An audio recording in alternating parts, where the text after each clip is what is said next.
Okay, let's discuss how you would create a rover profile in FieldGenius. I currently have selected my instrument type as GPS, and that's why I currently see a GPS toolbar here. If you don't, you'll need to go to the Start menu, Settings, Instrument Selection. Make sure you have it set to GPS. And here we'll click on Configure Rover. And what we want to do is create a new rover. We'll call this Leica. And then we're going to edit this profile we've just created. First thing you'll need to do is go into the model and communication. Select the model type that you're going to connect to. Perhaps say Leica 1200. Specify the port that the data collector is connected to, what COM port the cable is connected to your data collector, and what baud rate you want to communicate at. And then next thing in a rover profile is we have tolerance modes, and there's 3 modes available, and you can switch these on the fly while you're using the FieldGenius connected to the rover. So if we look at tolerance mode 1 here, in here is where you can specify mass or tolerances that are going to help you filter out or work with your measurements more accurately. So you can specify what solution type you want to use. You're probably going to want it set to RTK fixed. And then you can specify parameters such as your elevation mask, PDOP, amount of satellites you want to track, the reference ID of the base receiver you're connecting to. And then probably the most important settings in here are your RMS values for your horizontal and for the vertical.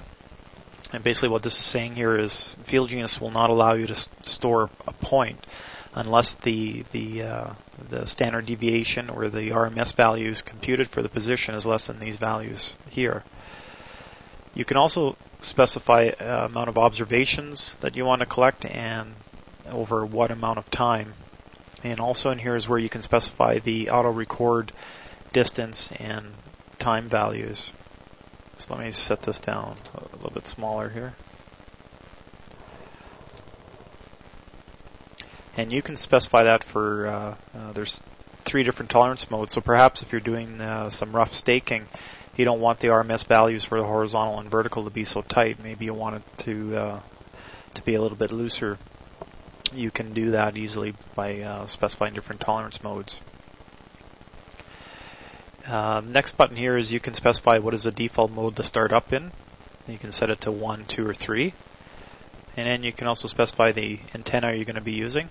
Now, depending on the receiver you selected, we will list the known antennas that we know that manufacturer has. And then you can enter in your measured height. Press this button here and we'll compute the true antenna height, or usually the slope angle to the antenna, or slope distance to the antenna rather.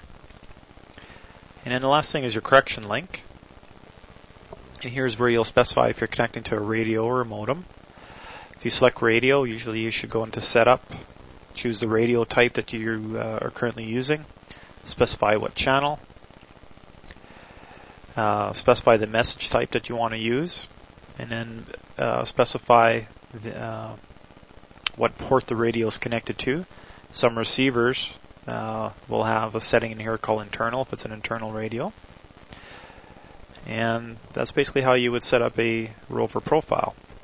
If we exit out of here, basically now we're ready to press the connect button to connect to the receiver.